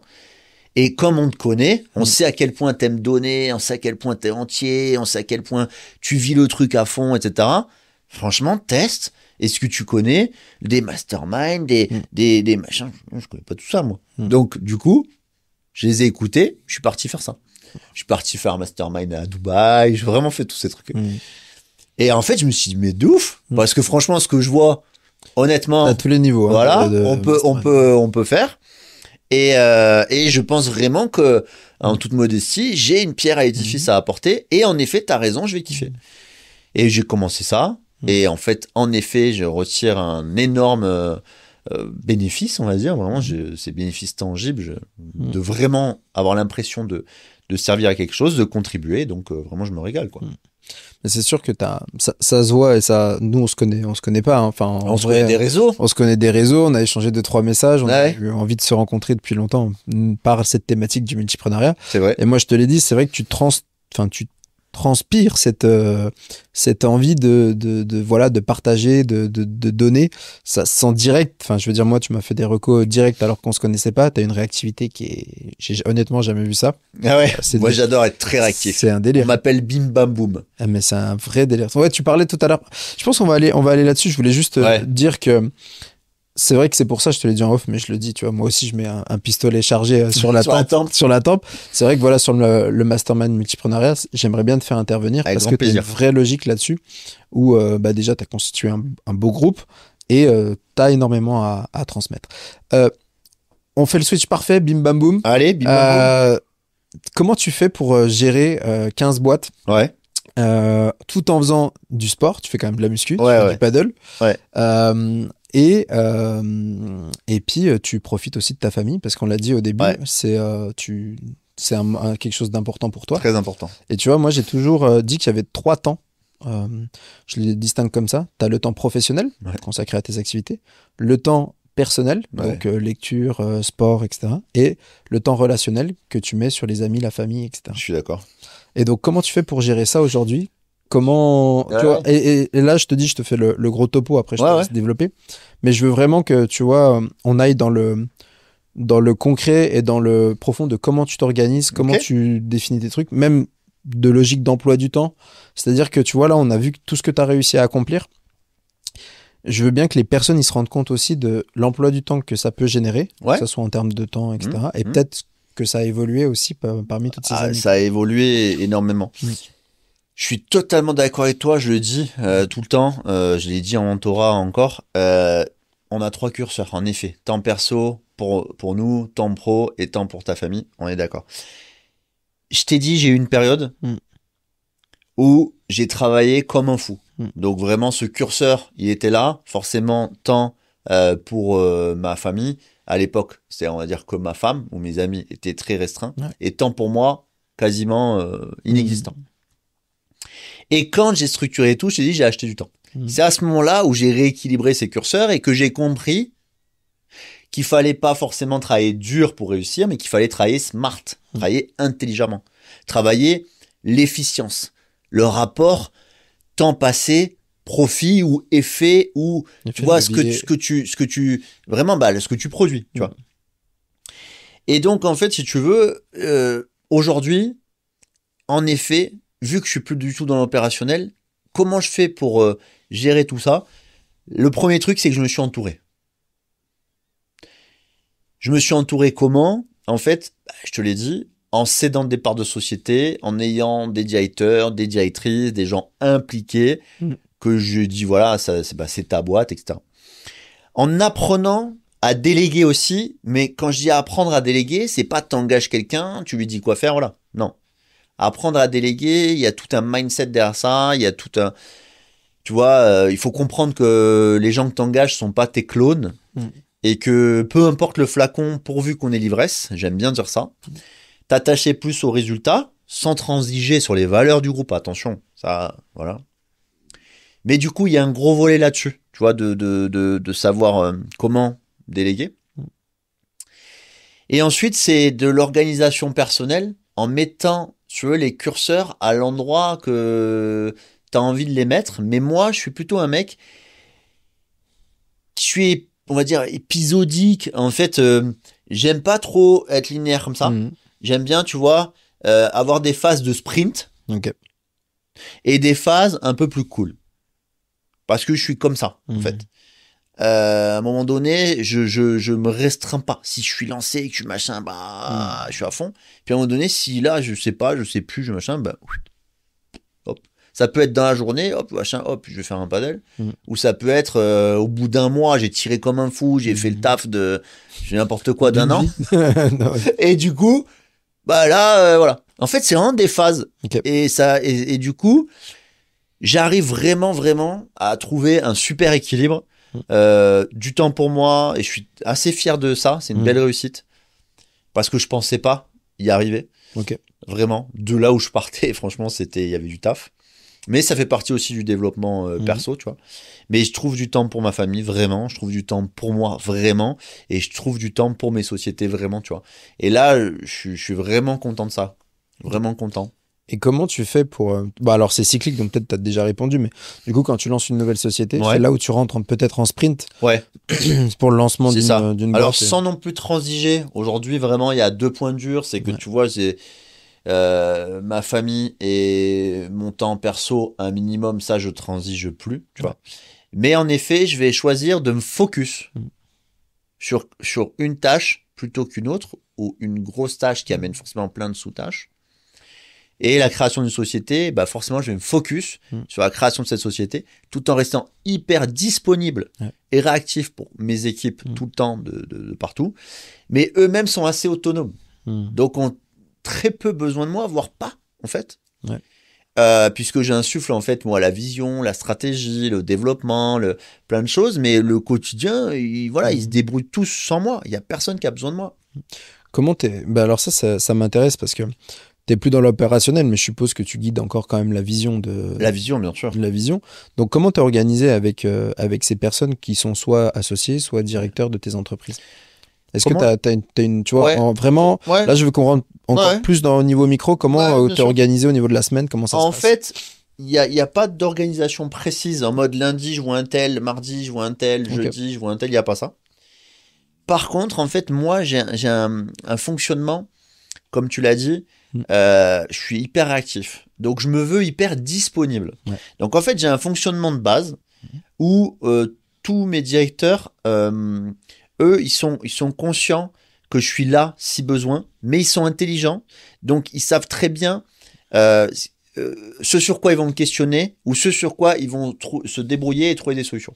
Ça, comment t'as fait pour le transmettre? En fait, ça s'apprend. Si toi, tu viens me voir, que tu me poses une question, tu m'amènes un problème. Tu vois, je dis tout le temps, le mec, c'est des ameneurs de problèmes. Tu m'amènes un problème sur un plateau. Ce que je faisais au début, moi, avant de structurer, problème, tu me l'amènes, je te le résous, ciao. Toi, qu'est-ce que tu as envie de faire la fois d'après quand t'arrives à un autre problème? Je te ramène le Tu me l'amènes. Et moi, je résous tout. Et ça, c'était l'histoire de ma vie. Et en fait, mon téléphone sonnait tout le temps. Je recevais des millions de mails, des machins, des trucs. J'avais le cerveau qui fumait, tu vois. Mais je me dis, c'est pas possible, ça, en fait. C'est des conneries. Donc maintenant, je fais plus tout ça. Tu m'amènes un problème. Je t'amène à te questionner sur le problème. Je t'amène à te poser des questions sur ce problème. Et ensuite, je t'amène à trouver les solutions de ce problème. Et ensuite, je te dis, OK, pour cette solution, quelle est la solution qui te paraît la plus adaptée? Celle-là? Ben, OK, je suis d'accord. Ben, en fait, du coup, est-ce que tu es sûr que tu avais besoin de venir me voir? Puisque là, en fait, tu viens de trouver. Donc, en fait, je leur apprends à réfléchir. Et tu Ne fais ça donne pas du poisson à un homme, apprends-lui à pêcher. Et tu fais ça sur chacun de tes directeurs, chacun de tes Ouais, associés. j'essaie vraiment, en fait, moi, je suis pas un gars qui dit, c'est comme ça. Je dis plutôt, OK, moi, je pense qu'il faut faire ça, au regard de ça, parce que le risque, il est là, parce que l'engagement, il est là. Et donc, je pense que si on fait ça, ça sera pas bon comme ça. Si on fait ça, ça va amener ça. Et donc, selon moi, vraiment, ce qu'il faut faire, c'est ça. Et donc, ils ont la logique, tu vois. Je résous pas le problème de maths en disant, pourquoi. le résultat, c'est ça. J'amène toute la logique pour qu'ils se l'approprient à leur sauce et qu'ensuite, ils fassent leur propre logique, mais avec un raisonnement. Je dis tout le temps, tu vois, les gens, aujourd'hui, globalement, ils manquent de raisonnement. Ça raisonne pas. Tu vois, il faut du bon sens et du raisonnement. Mais ça s'apprend, en fait. Tu vois, tu as des métiers. Ma femme est avocate. On leur apprend dans leur formation à raisonner. Tu dois raisonner. Tu as un problème juridique, tu dois raisonner. Et ben, en fait, pour moi, un entrepreneur, il doit savoir raisonner. Un directeur, il doit savoir raisonner. Et du coup aussi, le transmettre à ses équipes. Ok. Et du coup, tu dis ça, tu leur expliques pour, on va dire, limiter les sollicitations que tu peux avoir d'eux. Ouais. Mais concrètement, comment tu arrives à insuffler cette vision? Comment tu t'as dit que tu n'avais pas de rendez-vous fixe? Donc, Alors, une semaine classique de Samuel, c'est quoi? C'est eux qui vont solliciter ces rendez-vous. Ok. Après, j'ai des rendez-vous à l'échelle du groupe aussi. Ouais. Des comités de pilotage, des comités de direction, etc. avec les différents... Parce que là aussi, il y a un gros enjeu. Bah ouais. C'est que, en fait, les synergies, elles sont créées, elles sont pensées, elles sont vues, mais il faut aussi qu'elles vivent. Ah ouais. Donc, si tu veux, il y a des réunions qui sont dressées pour ça, avec des... Tous les combien à peu près? Copil, c'est à peu près tous les 2 mois. Ok. Tous les 2 mois, Voilà. Et comment ça se passe une réunion classique de ça? Bah, en fait... Déjà c'est tous les directeurs? Ouais, alors ça dépend, mais oui. Et là, par exemple, tu vois, on va travailler la filière bâtiment. Des fois, il va y avoir que le bâtiment. Ok. Mais on essaye, dans tous les cas aussi, de venir plus largement. Puisque, en fait, même, tu vois, même les voitures, même ma boîte d'accompagnement de chef d'entreprise, en fait, tout est en synergie. Vraiment, parce que la plupart de nos clients qui nous achètent des Ferrari sont des entrepreneurs, donc ont des besoins d'entrepreneurs, peuvent être intéressés par un branding, une image de marque, un accompagnement, peuvent aussi être intéressés par faire des travaux de qualité, ont envie de se restaurer. Donc, tu vois, il y a un truc quand même... Voilà. Donc, on travaille les synergies, on travaille les réunions pour que, tu vois, travailler ce lien. Donc, comment se passent les réunions? Chacun a fait une partie de taf en amont. Sur un sujet, sur une problématique du moment, sur peut-être sa problématique. Comme ça, on sert du cerveau collectif pour se dire, ok, bah voilà, tu vois. Ah non, mais moi je crois que ça, là, là, là. Donc tu vois, brainstorming, quoi. Et on essaye de faire des temps assez courts. Parce que après, ça peut partir en réunionnite aiguë. On est tous des gens on parle beaucoup. Bien créatif et tout. Ouais. On aime ça, tu vois, on aime parler, on aime échanger. Voilà. Et donc, du coup, voilà, l'enjeu, c'est de condenser et d'être impactant et d'être pragmatique. Est-ce qu'à ce moment-là, tu as aussi une logique, tu vois, chiffre du groupe? En gros, pas à ce moment-là. Au global, on fait ça. Voilà, dans chacune de vos verticales, vous en êtes là, etc. Non, pas à ce moment-là. À ce moment-là, les chiffres sont pas évoqués. Les chiffres sont évoqués la plupart du temps lors d'une réunion mensuelle. D'accord. Par filiale. Là où le directeur de la filiale va venir amener les chiffres. Tu vois, là, on va vraiment parler chiffres. Et là, c'est juste vous deux? Non. En fait, je fais venir les équipes encadrantes aussi. Par exemple, si tu prends l'exemple de ma boîte de travaux, c'est là où on fait le plus, on va dire, de reporting. Et ben, donc, tu as Benjamin, qui est mon associé, qui est le directeur général. Et on va faire venir tous les conducteurs de travaux. D'accord. Tout le monde pour vraiment les impliquer. Pourquoi? Génial. Parce que moi, c'est transparence 100%. Les mecs, ils savent tout, en fait. Ils savent combien je gagne, ils savent le prix du loyer, ils savent le prix des matériaux. Tout. Ouais, tout. Et du coup, en fait, c'est transparent, carte sur table, en mode gagnant-gagnant, parce que aussi, on a à cœur de ça. C'était ma vision, et Benjamin est venu la renforcer, de se répartir les richesses. Et donc, ça veut dire que à la fin de l'année, ils ont des primes sur ce qu'on gagne, sur ce qu'on fait. Et le plus important chez nous, c'est la satisfaction client. Après, les chiffres, la rentabilité, etc. Bien évidemment, on a un business. Mais du coup, ils sont impliqués, investis dans le truc. Ils voient les bons comme les mauvais, parce que si tu es extérieur, tu vois avec ton prisme et tu vois pas forcément tout. Et du coup, là, l'idée, le souci de transparence, quand tu es droit dans tes bottes, j'estime que tu peux être hyper transparent. Et ça, donc tu as dit, c'est reporting une fois par mois pour cette boîte-là. Les autres boîtes aussi, ou un peu plus espacées? Un peu plus espacé, ça dépend, tu vois. Parce qu'il y en a d'autres, on est un peu plus... Par exemple, Dionys, les voitures, on a tâtonné sur certains types de reporting. On en a fait, mais ça se met aussi en place, parce que c'est jeune. Ouais, ça fait quoi? Ça fait un an? On a fêté, nous, 1 an. 1 an, ouais. Voilà. Mais on a déjà bien développé et tout ça. On est super contents, mais on vient de fêter, nous, 1 an en août, tu vois. Ok. Donc, c'est jeune. Et sinon, oui, globalement, c'est ça. 1 fois par mois. Ok. Et est-ce que tu as d'autres choses que tu mets en place pour justement driver par exemple, je sais pas, est-ce que c'est toi qui continue de t'impliquer dans les recrutements? Est-ce que tu vois comment ça se passe pour en fait, toi, qu'est-ce que tu fais encore au niveau de cette Ouais, société, à part ce reporting mensuel, ouais, ouais, à ouais. part cette réunion tous les 2 mois, tu vois ce que je veux dire? Ouais, ouais. Moi, ce que je fais, c'est que je suis, comme je te l'ai dit, je le répète, mais toujours dispo. C'est-à-dire qu'en fait, à la fois, je travaille pas dans l'opérationnel, mais à la fois, je suis toujours dispo. C'est-à-dire que au quotidien, t'as un mec qui peut m'appeler et là, on parle d'un truc et s'il faut, on programme un rendez-vous, un truc très spécifique, etc. Et là, par exemple, sur les voitures, c'est encore jeune, ça fait 1 an. Donc, on a fait plein de choses, mais on a encore plein de choses en construction. Donc, j'ai un échange quotidien avec Loris, qui est le directeur général, du coup, quotidien. Je dois échanger avec lui entre 50 et 100 messages, tu vois. Mais après, c'est des banalités et c'est des trucs plus importants. Ouais. Mais voilà, en fait, il y a vraiment pas de règle. Il n'y a pas une recette, enfin, j'en ai pas en tout cas, là, de dire ça, c'est ce truc spécifique. Moi, mon truc spécifique, c'est d'être hyper dispo pour tout le monde. Tu peux préciser hyper dispo. Moi, je l'ai constaté alors qu'on se connaissait pas, mais est-ce que tu peux préciser parce que tu sais, être hyper dispo, c'est pas la même chose pour tout le monde. Être hyper dispo, c'est je te réponds dans 1 semaine, je suis dispo. Tu vois. En fait, moi, si tu veux, alors, sauf cas particulier, là, tu vois, on va passer 2 heures ensemble. Évidemment, je vais pas envoyer des messages, je vais pas tout ça, évidemment. Mais en général, parce que je respecte aussi mon interlocuteur, si je déjeune avec quelqu'un, je vais être avec lui, je vais pas être sur mon tel. Enfin, voilà. Mais en gros, mes rendez-vous, ils peuvent durer 1 à 2 heures max. Si je suis en rendez-vous, dès que je sors de rendez-vous, bah, je réponds à Direct. tout. Donc, le pire qui puisse arriver, c'est un truc comme aujourd'hui, c'est 2 heures de latence. Mais normalement, je réponds dans les 5 minutes.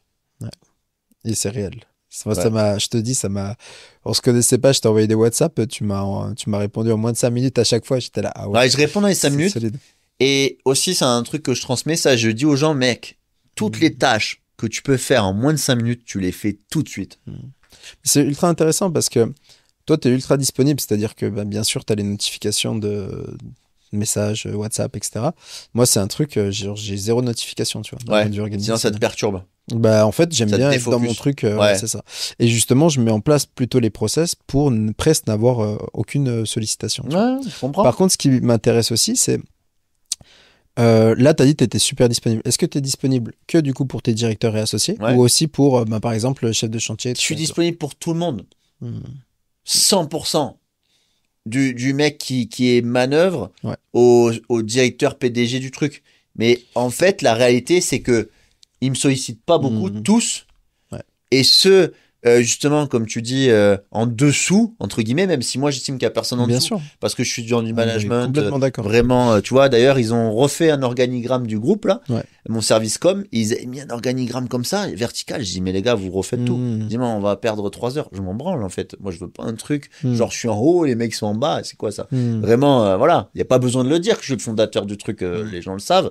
Mais l'idée, c'est, tu vois, d'avoir quelque chose de plus vertical, de plus horizontal, pardon, pour que justement tout le monde puisse s'exprimer. Et moi, franchement, voilà, un ouvrier qui vient me parler, qui vient de truc, je kiffe, je viens de là, quoi. Parce qu'aujourd'hui, il y a combien de personnes, tu vois, dans tout le groupe, si tu devais faire à peu près 35. Ok.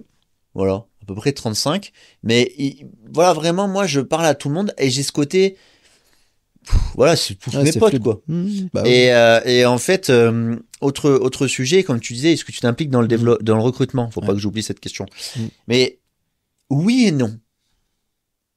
C'est-à-dire que, en fait... T'as vu que je t'avais pas fait d'exercice où tu devais choisir. C'est gentil, je suis incapable de choisir. Et la plupart du temps, quand on me pose une question, je réponds au moins par 3 questions. Mais là, on va dire que oui. Là, t'es calme. Là, ça va. Je suis calme. On va dire que je suis calme, là, voilà. Je vais faire, attention, je vais faire mariner ton coach. Voilà. Mais on va dire que, alors le recrutement, oui et non. Pourquoi? Parce que en fait, donc j'ai une directrice adjointe de groupe et puis elle-même a 2 assistantes, tant le RH sur l'administratif que sur le RH. Donc ils font des campagnes de recrutement où il est exposé les besoins par les différents responsables et directeurs et on valide en amont évidemment les budgets, etc. Et puis on dit ok, bah là on a besoin de recruter telle personne à tel poste. Donc une annonce est passée, etc. Ça on va dire c'est la voie traditionnelle. Mais en fait moi je suis un peu non conventionnel surtout. Et tu vois, je sais pas si tu l'as vu passer, mais il y a 2-3 jours, j'ai mis une story sur mon Insta, ça me suffit pas. Et j'ai dit, voilà. En fait, ah oui. Parce que la directrice adjointe du groupe m'a dit, Samuel, on a un groupe WhatsApp où du coup, t'as les 35 personnes là. Elle m'a dit, ce serait bien, comme on ne voit pas souvent, elle m'a dit, que tu fasses de temps en temps une petite vidéo sur le groupe WhatsApp, tu vois, pour en fait, pour motiver les gens, pour voilà, tu vois, avec plaisir. Donc du coup, j'ai fait une vidéo face cam, salut les gars, machin. Et puis il y avait un déjeuner qui était organisé le midi. J'espère que j'en verrai un bon nombre d'entre vous, etc. Et donc on a fait ça. Qu'est-ce que je disais? Que tu étais sur au niveau du recrutement RH et ensuite tu étais sur le groupe. Faire ça. Des fois, j'ai des trous comme ça. Ouais, mais c'est bien. C'est pour vérifier si je suis en train de suivre. Exactement. Et le recrutement, en fait, si tu veux. C'est un métier. J'écoute souvent mes interlocuteurs aussi. Ça. Le recrutement, en fait, des fois, je m'implique dedans. Comme là, tu vois, j'ai mis une story sur Insta et j'ai chopé 3 super profils. Et ouais, j'ai vu ta meilleure. J'ai fait des recrutements de fous. J'ai un tout petit Insta, une toute petite communauté, moins de 1500 personnes. Ouais. Et pour autant, cet Insta, j'ai fait des recrutements de malades. Stylé. J'ai trouvé des associés là-dessus. J'ai trouvé des recrutements de fous furieux. Et donc, je me suis dit, je continue ça. Et donc, voilà, c'est ça. Je retrouve le fil. J'ai fait cette vidéo. Je l'ai ensuite, parce que c'était à la demande de Nina, j'ai demandé, si tu veux, à tout le monde si ça leur plaisait, ce type de vidéo, tu vois. Donc avec mon humour légendaire, en mode non, voir ta tronche le matin, non merci, machin, bon bref. Et globalement, ils ont tous voté, ah ouais, on kiffe, on en veut d'autres. Alors je sais pas si c'était hypocrite ou pas. Hein. Et du coup, j'ai posté ça sur Insta et j'ai dit, si toi aussi tu veux voir ma tronche de bon matin, si tu peux supporter ça, tu vois, eh ben, on recrute, tu vois. Et donc j'ai mis une photo de moi avec une bagnole, machin, et j'ai mis, on recrute, je sais plus, un chef d'atelier, un chef d'équipe, un commercial pour les bagnoles, voilà. Et j'ai eu des super candidatures. Mais à chaque fois, on se rend pas compte de la puissance d'Insta, des réseaux sociaux. Ultra puissant. Balèze, hein. Ultra puissant. Et c'est pas que de la visibilité, être influenceur ou quoi. C'est en termes de réseau, de visibilité, d'image qu'on transmet aussi.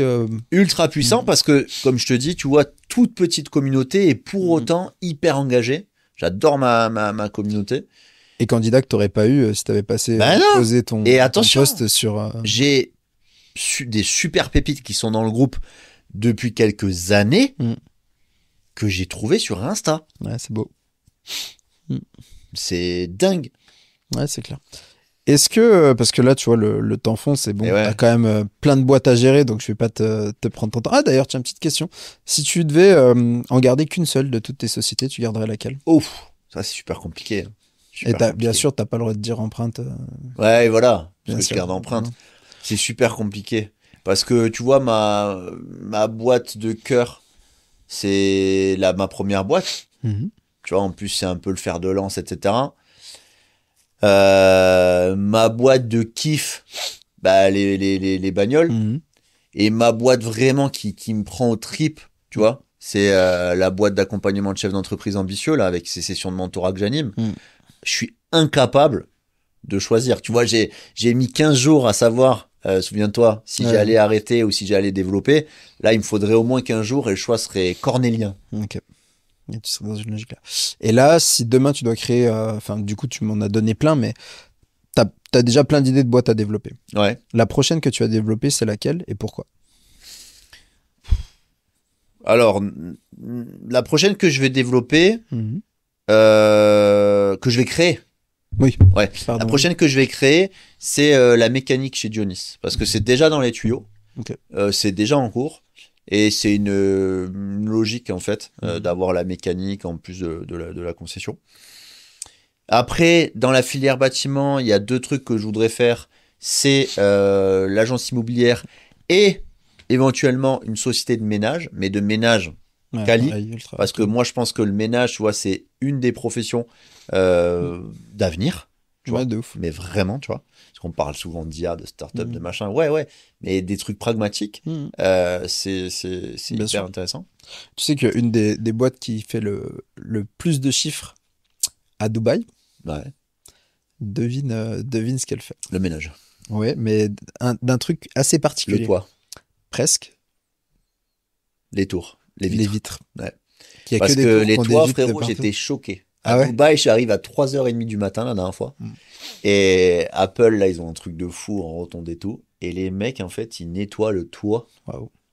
à 3h30 du matin. Ah, attention, à la serpillière. Hein.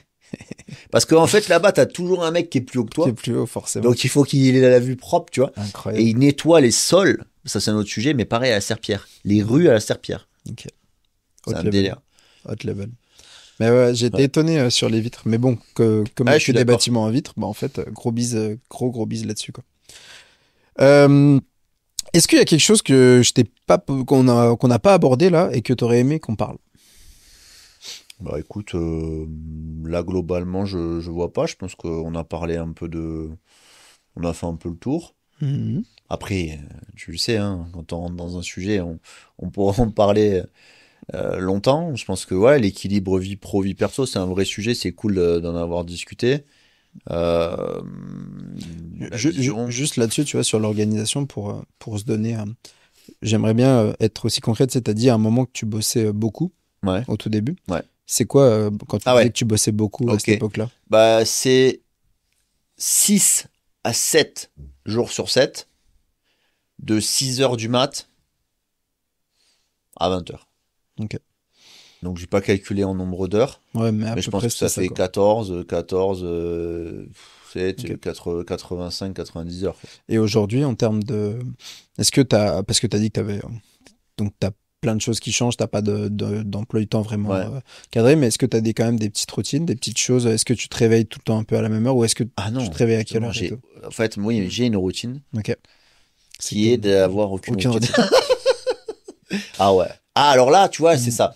Tu Ça, vois, c'est quand je te dis, je suis intéressant. fier aujourd'hui de ce que j'ai fait et franchement, ça limite, c'est ouf que je puisse dire ça parce que je suis Non, le mais genre c'est de bien. mec qui suis jamais content, jamais satisfait Mm. et qui me fait jamais de compliments et c'est jamais assez et ça me suffit pas les machins. Mais tu vois, je me soigne. Mm. Donc je le dis ici, je suis assez fier de ça, d'avoir trouvé cet équilibre-là et aussi m'acheter un putain de luxe. C'est qu'en fait, je ne prends jamais ou très rarement de rendez-vous le matin. Mm. Alors le matin, c'est pas 10h, hein. Pour moi le matin c'est 7, 8, 9, machin. Parce que je m'achète le luxe de ne jamais mettre de réveil. Jamais. Ok. Et tu te réveilles entre quelle heure et quelle heure sans réveil? Ça dépend, c'est variable entre 6h30 et 8h30. Ok. Tu vois, ça va être vraiment hyper variable Mm. et en fonction de mon besoin, quoi. Ok. Et donc Et je tu te couches à m'écoute. quelle heure en moyenne? Alors ça aussi c'est hyper variable. Ouais. Je peux me coucher assez tôt, Ouais. genre, enfin coucher ou dormir. Bah vas-y, fais-moi les deux Ouais. si jamais Bah coucher ça dépend des jours, etc.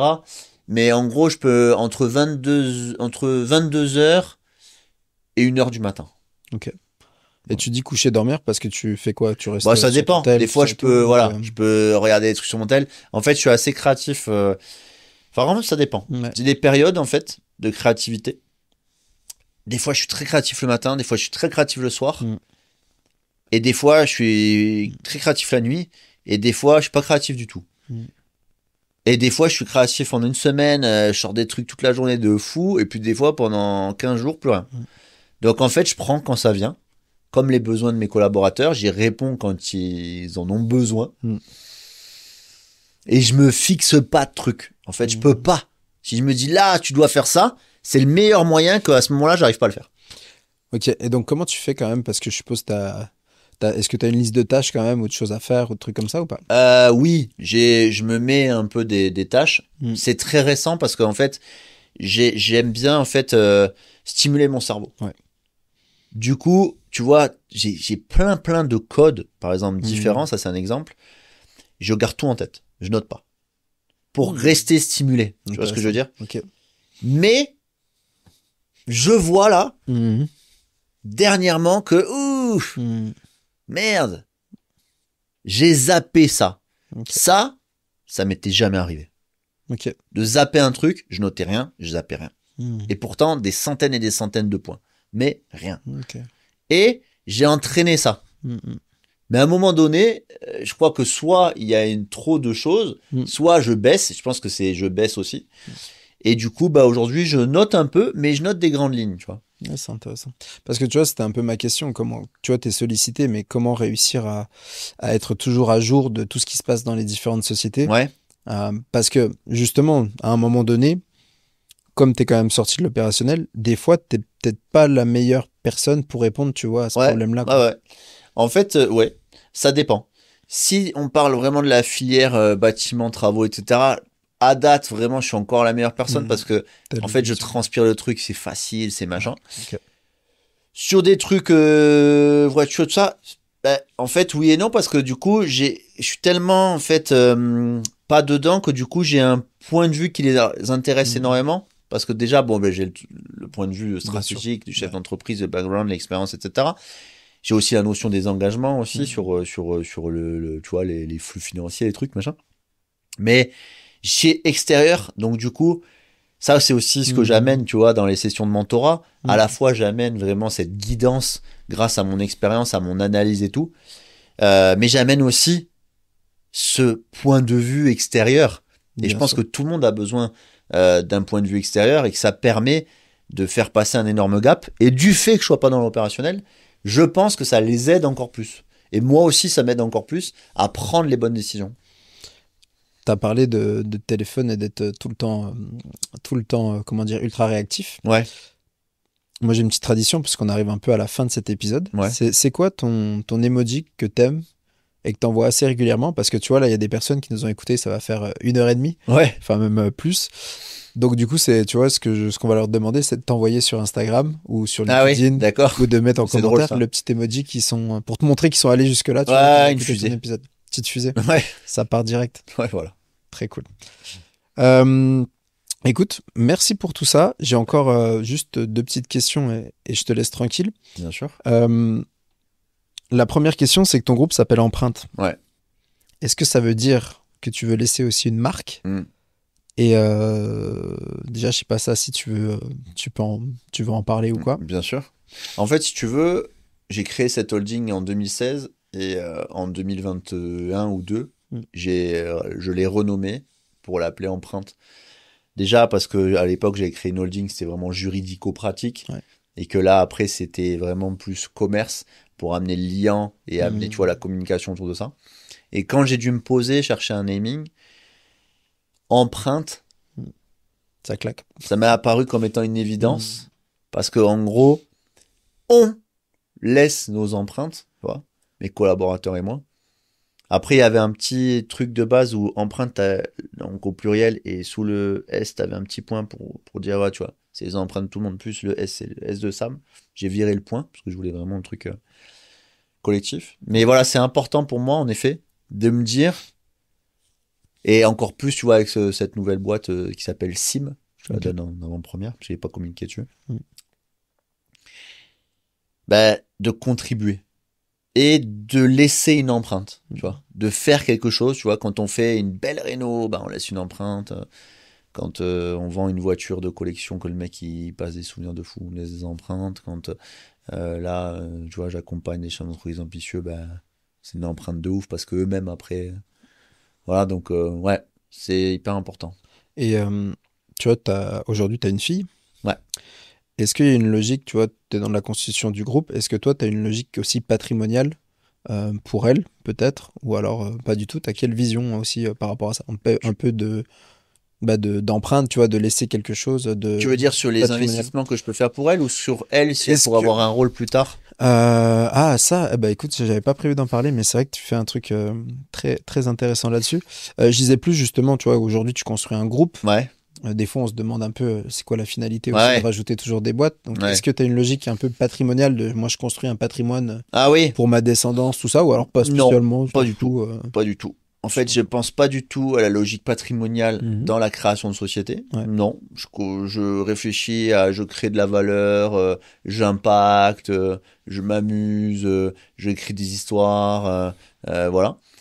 Patrimonialement, par contre, je m'en occupe aussi au Ouais. travers de SI, etc., où j'ai déjà ma fille à l'intérieur avec un Ok. démembrement, avec des choses qui sont prévues, donc elle aura Mhm. en théorie pas de souci. Mais non, je suis vraiment en mode et tu vois, justement, je n'avais pas bien compris la question Mhm. et je l'avais interprété aussi de savoir si tu poses la question de savoir est-ce que tu vois, t'imagines que plus tard ta fille machin. Alors il y a un petit truc drôle, c'est que Je sais pas ce qu'elle fera, elle fera ce qu'elle veut et honnêtement, comme tous les parents, je pense, ce qui nous intéresse, c'est que ton enfant fasse quelque chose qui le rend vraiment heureux, tu vois. Mais pour la petite anecdote, elle m'a sorti l'année dernière, donc à 6 ans, papa. Mais hyper sérieux comme ça, papa. T'es conscient que plus tard, ce sera moi la patronne Énorme. et que je te mènerai par le bout du nez. Elle m'a dit cette phrase. Énorme. Il y avait ma femme et tout, on s'est regardé comme ça, tu sais, choqué. Hein? Tu peux répéter? Oui, oui. Plus tard, ce sera moi la patronne. Et je te mènerai par le bout du nez. Incroyable. Là, je dis, ma fille, Incroyable. premièrement, tu me mènes déjà par le bout du nez. Ça, c'est fait.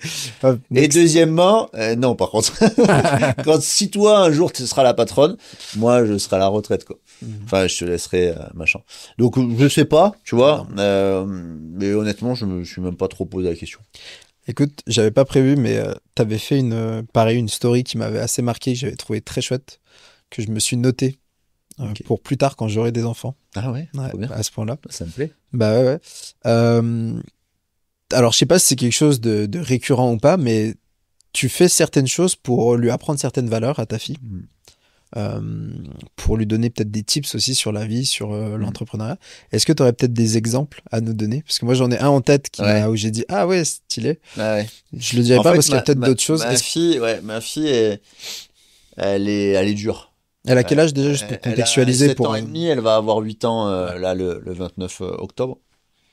Elle est à fond aussi, tu vois, voilà. C'est pas du tout qui est le tien, quoi. Ouais, beaucoup d'énergie, beaucoup.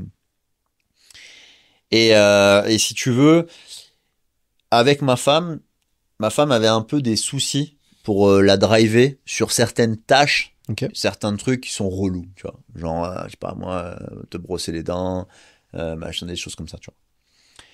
Et en plus, petit aparté, moi, je préconise toujours de passer avec ton enfant des temps de qualité plutôt que de quantité. Tu vois, je préfère prendre du temps où vraiment je suis avec elle, je fais le truc et tout ça, même une demi-heure, que de prendre 2 heures et en gros, on se prend la tête et on doit prendre le bain et faire des trucs. Hein. Bon, bref, petit aparté. Et du coup, on galérait avec ça.